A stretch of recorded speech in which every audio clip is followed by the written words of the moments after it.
channel yang ikut serta mencerdaskan kehidupan bangsa.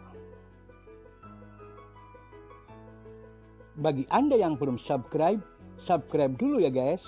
Assalamualaikum warahmatullahi wabarakatuh. Saudara sebangsa dan setanah air, di Hari Pendidikan 2 Mei 2020 ini, izinkanlah saya sebagai seorang guru menyampaikan rasa prihatin terkait dengan pendidikan Indonesia yang menurut hemat kami semakin kehilangan orientasinya. Dalam pandangan saya, pendidikan Indonesia saat ini tidak lebih dari sekedar pabrik puput yang menghasilkan mur dan baut untuk dipasangkan di mesin-mesin industri internasional. Menghasilkan baut dan mur yang akan dipasangkan di mesin-mesin kapitalisme internasional. Oleh karena itu, standar pendidikan pun semakin nyata menuju ke sana. Harus menjadi mur dan baut yang pas untuk pasar global. Akibatnya, pendidikan tidak lebih dari sekedar bagaimana menciptakan generasi muda yang terampil dengan berbagai keterampilan yang dibutuhkan oleh pasar internasional. Kemampuan komputer, kemampuan mesin, ataupun kemampuan yang lainnya. Jika itu yang dituntut, maka bukan pendidikan yang diperlukan, tapi kursus. Jika itu yang diperlukan, bukan sekolah, tapi adalah lembaga-lembaga latihan kerja. Dengan 2 atau 3 bulan, mereka akan bisa menguasai keterampilan-keterampilan itu. Termasuk keterampilan-keterampilan mengerjakan soal-soal yang bernuansa sains. Jika itu yang dibutuhkan, bisa mengerjakan soal ujian nasional, bisa mengerjakan soal tes PISA, dan sebagainya. Jika itu yang diperlukan, tidak perlu untuk pendidikan. Buka lembaga bimbingan tes atau bimbingan belajar. Itu jauh lebih bisa menguasai dan fokus untuk mengerjakan itu. Nah, disinilah saya menggarisbawahi bahwa pendidikan Indonesia kehilangan orientasinya, kehilangan jati diri konstitusionalnya. Karena saya yakin para pendiri bangsa merumuskan bahwa negara mencerdaskan kehidupan bangsa itu memiliki makna yang jauh lebih kompleks daripada sekedar melatih anak untuk terampil komputer, terampil internet, terampil membenarkan perangkat elektronik, atau terampil mengerjakan soal-soal. Jika kita lihat latar belakang dari para pendiri bangsa, saya yakin rumusan yang ada pada Undang-Undang Dasar kita mencerdaskan kehidupan bangsa tidak lain bahwa itu adalah bangsa yang cerdas, bangsa yang mandana nafsahu wa amila lima ba'da mauti, yakni bangsa yang dapat menahan hawa nafsunya dan bisa beramal untuk sesudah matinya. Bangsa religius, bangsa visioner, yang jauh ke depan melampaui ruang dan waktu dunia.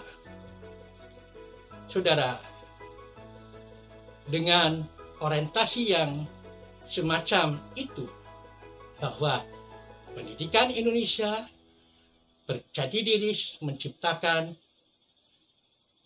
bangsa yang cerdas, yang al-kayisu atau dalam redaksi lain sebagai al-zakil, maka yang dilakukan bukan sekedar latihan soal, latihan keterampilan dan sebagainya, tapi adalah pendidikan.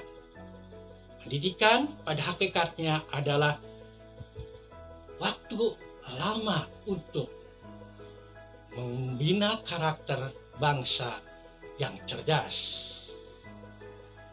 Kita bisa melihat tampilan saat ini dengan alasan misalnya keberanian mengungkapkan pendapat yang diawali dengan sistem belajar siswa aktif, CBSA, ataupun kemudian belajar interaktif, siswa lebih sebagai senternya, student learning center, dan sebagainya, tanpa dilandasi oleh pembinaan kerendah hatian, maka keberanian mengungkapkan pendapat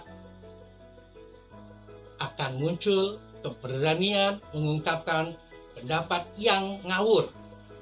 Kita banyak melihat fenomenanya. Banyak orang berpendapat di televisi, sosial media, atau media-media lain, tapi kurang memiliki rasa rendah hati bahwa mungkin ilmunya lebih rendah dan sebagainya. Yang penting mengungkapkan. Itu juga nampak pada kehidupan sosial kita. Di sini harus kita renungkan, mengapa sampai terjadi hal yang demikian. Seorang dengan egonya berani mengungkapkan hal-hal yang sebetulnya sangat bertentangan dengan kebenaran. Memfitnah pemimpin, memutarbalikkan fakta, rasanya sudah menjadi hal yang biasa diterapkan di mana-mana.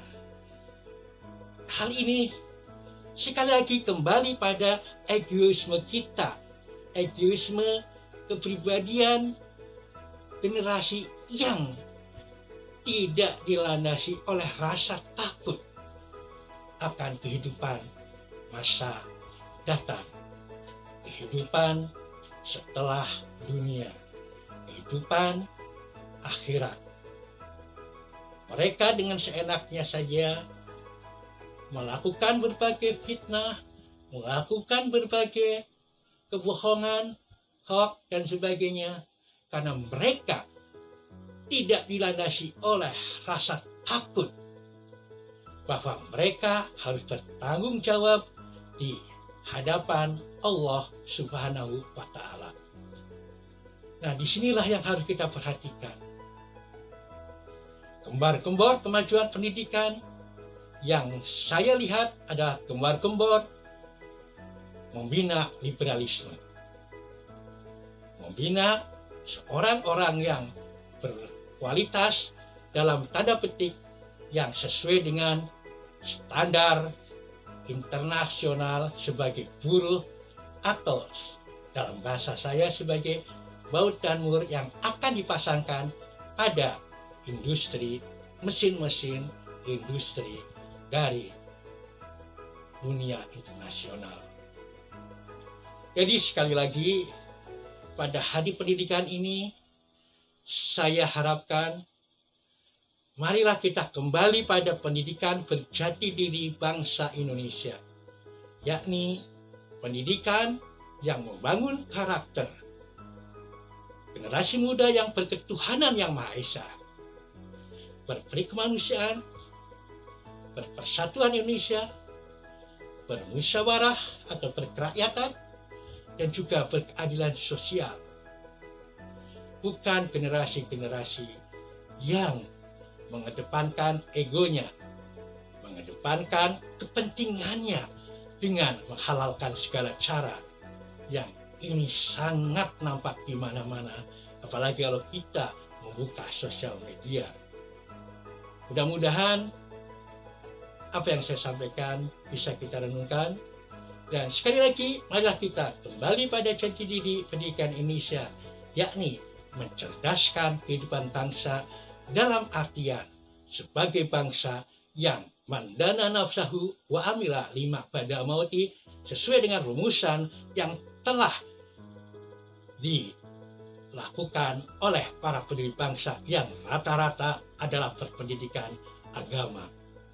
Mereka sangat menguasai ilmu agama. Demikian, mudah-mudahan bermanfaat. Assalamualaikum warahmatullahi wabarakatuh.